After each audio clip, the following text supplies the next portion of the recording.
Effective जून 1, 2023। ये जो है 1 जून 2023 से लागू हुआ है ये कॉर्पोरेट सिस्टम में। 0% corporate tax applied to taxable income up to 3,75,000 crore है ना। Supporting small and medium size business while a 9% tax applies on the income exceeding ED 370 पर टैक्स पीरियड।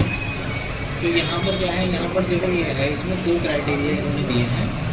अगर मान लो आपका टर्नओवर, जैसे ये रजिस्ट्रेशन का भी टर्नओवर यही था 375, तो अगर आपका टर्नओवर इस 375 से कम है तो कोई कॉर्पोरेट टैक्स अप्लाई नहीं होगा आपको। और आपका टर्नओवर 375 से ज़्यादा है जिन बिजनेस का रजिस्ट्रेशन लेना, उन पर 9% जो है कॉर्पोरेट टैक्स पेड करना होगा, 9%। तो एक तरह का इनकम टैक्स है ये, तो 9% होगा। हमारे यहाँ दूसरा सिस्टम है। अच्छा, इन्होंने अब इसको क्राइटेरिया वाइज ये अलग अलग इन्होंने बताया है। इसमें रेजिडेंट टैक्सेबल पर्सन, जो रेजिडेंट टैक्सेबल पर्सन में आते हैं, ठीक है, उनके लिए ये जो भी हमने ऊपर पढ़ा टैक्सेबल इनकम जो 375 से कम है, 0 कोई टैक्स नहीं है, और 375 से ज़्यादा है 9%। तो 9%। तो क्वालिफाइंग फ्री जोन पर्सन है ना। तो क्वालिफाइंग में जो है क्वालिफाइंग इनकम 0%। और इसमें क्या है, maintain activate substance in UAE और qualifying income not like to subject the corporate tax at the state level with transfer pricing। तो इसमें वही था कि दूसरी कंट्री का जो दूसरी कंट्री में किसी का बिजनेस यहाँ चल रहा है ये नॉन क्वालिफाइंग इनकम में जो उस कैटेगरी में आएंगे उसके लिए 9%। मल्टी नेशनल एंटरप्राइजेज जो ग्लोबल रेवेन्यू इनकी 750 million in at least 2 of preceding 4 financial year। तो किसी की कोई रिवेन्यू है जो मतलब MNC है वहाँ पे, ठीक है, तो यहाँ अपने यहाँ को MNC बोलते हैं, MNE मल्टी नेशनल एंटरप्राइजेज जो है, तो उनकी रिवेन्यू अगर 750 पाउंड से ज़्यादा होगी, ठीक है, और ये 4 साल तक कोई 15% इन्हें पेड करना होगा। ठीक है, ये 1 जनवरी 2025 से लागू हुआ है जो मल्टी नेशनल एंटरप्राइजेज, ये पहले नहीं था, यानी इसी साल से हुआ है। स्मॉल बिजनेस रिलीफ, ठीक है, कुछ बिजनेस को जिनको रिलीफ होगा तो उनके लिए 3 मिलियन से कम जिनकी रिवेन्यू है उनके ऊपर कोई भी कॉर्पोरेट टैक्स नहीं है।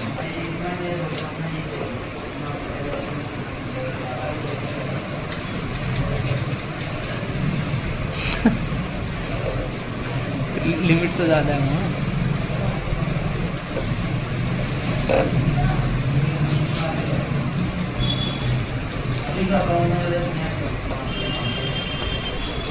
अच्छा, ये वाला जो था DMPD, उसके बारे में domestic minimum top up tax starting 1 January 2025 the UA will implement a domestic minimum top up tax in accordance with the federal degree law. This measure aligned with OECD's 2-pillar solution, ensuring large multinational enterprises pay minimum effective rate of 15% on global profit. DMTT specifically target MNEs with consolidated global revenue of 750 million pound or more at least 2 or the 4 financial year preceding the tax year। तो ये जो 750 million का जो turnover बताया है, ये कम से कम 2 साल या 4 साल जो उसके प्रेसिडिंग टैक्स ईयर है उसके अकॉर्डिंग ये रिवेन्यू कैलकुलेट होगी। उसके हिसाब से इन लोगों पर जो मल्टीनेशनल एंटरप्राइजेज हैं इन पर 15% का जो है ये कॉर्पोरेट टैक्स अप्लाई होगा इनके ग्लोबल प्रॉफिट। ग्लोबल प्रॉफिट से मतलब है पूरी दुनिया से उनका हो रहा है, उस पर उतना टर्नओवर ना। अच्छा, रेजिडेंट टैक्सेबल पर्सन, तो रेजिडेंट टैक्सेबल पर्सन वही होते हैं जो आपको इसके बारे में लिखना होगा इसमें। Who is exempt from corporate tax, exempt कौन है इनमें, तो उसके एग्जेम्पशन के बारे में। एफडी एग्जेम्प्ट सर्टेन बिजनेस और activities of the corporate India due to their importance and contribution to UAE gross fabric and economy. The following person are exempted from UAE tax. ये है automatic exemption, government entities, government control entities, तो पूरी list दी है इन्होंने, मतलब कौन कौन लोग जो है इसमें एग्जेम्प्ट हैं जिन पर कॉर्पोरेट टैक्स अप्लाई नहीं होता।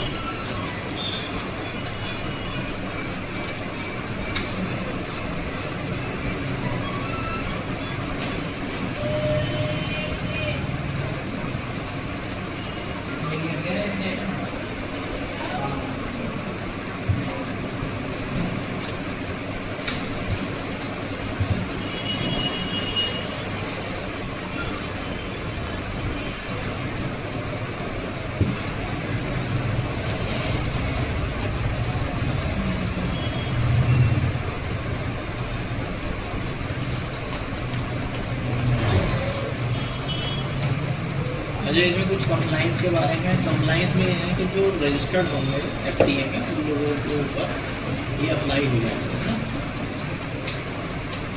Filing and payment, corporate tax return must be filed and payment made with in a specified period after end of the tax period.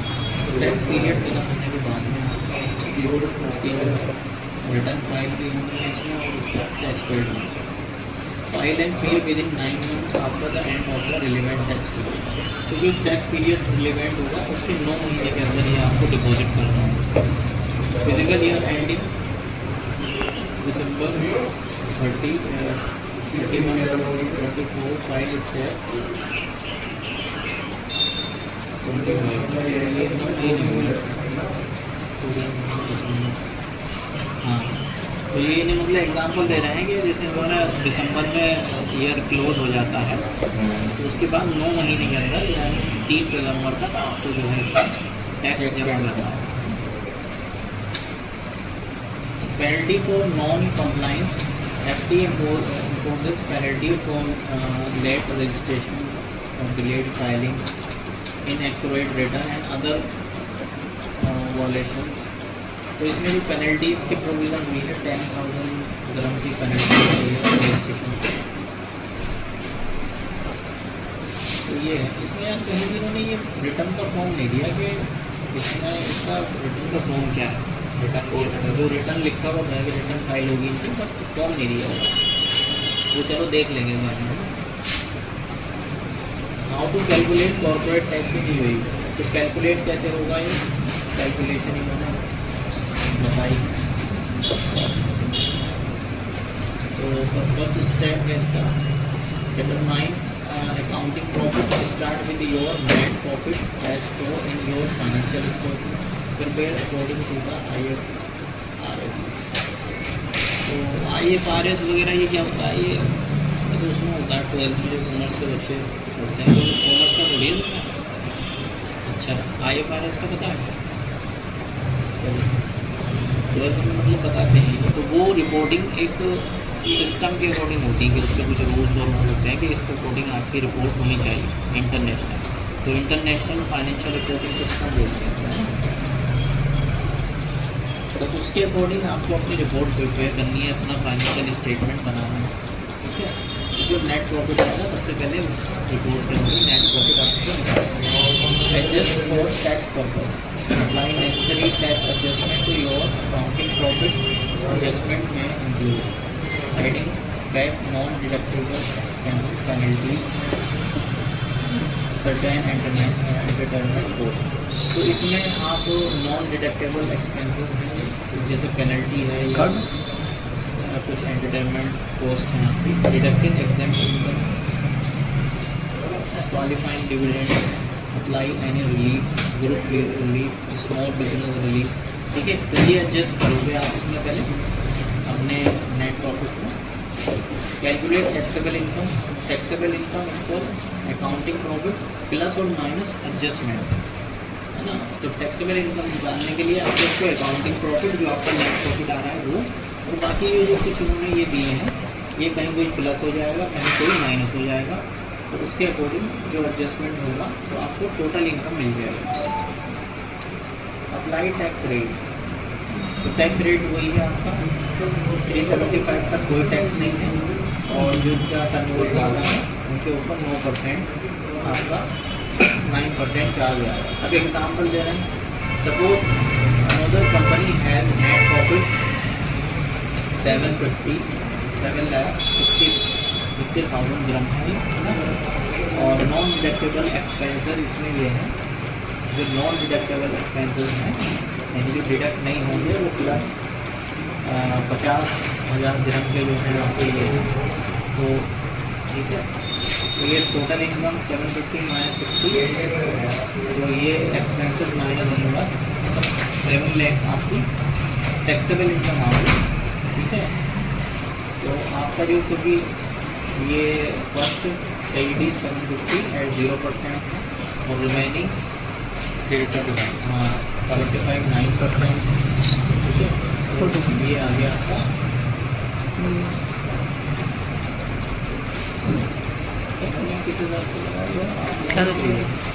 Minus कर दिया जो 7 लाख माइनस कर दिया। अब फोटो लियो जरा एक तब बताओ। ये आ गया 95, 3,25,000 को 9% लगा दिया इन्होंने ऐसे निकाला जैसे इनकम टैक्स से निकाल के माइनस कर दिया। 3,25,000 में रह गई, वो 7 लाख रह गई। 7 लाख में 375 तो माइनस ही कर दी उन्होंने, जो मतलब 375 का क्राइटेरिया उससे ऊपर होने पर ही क्या है इनको टैक्स देना है। तो जैसे अपने यहाँ 2.5 लाख का है और नई डिजीम में 3 लाख का है, तो यहाँ 375 हो गया, तो बाकी बचे 325 में 9% 29,250 ग्राम इनके ऊपर लाइबिलिटी आ है ना, इतना इन्हें जो है डिपॉजिट करना है। इसमें हमें रिटर्न की फॉर्म के बारे में नहीं बताया जाता है।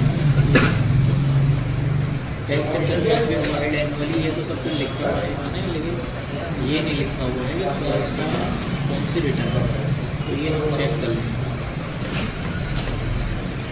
चेक करना कौन सी रिटर्न है, ठीक है। तो ये चलो होगा, बाकी फिर आगे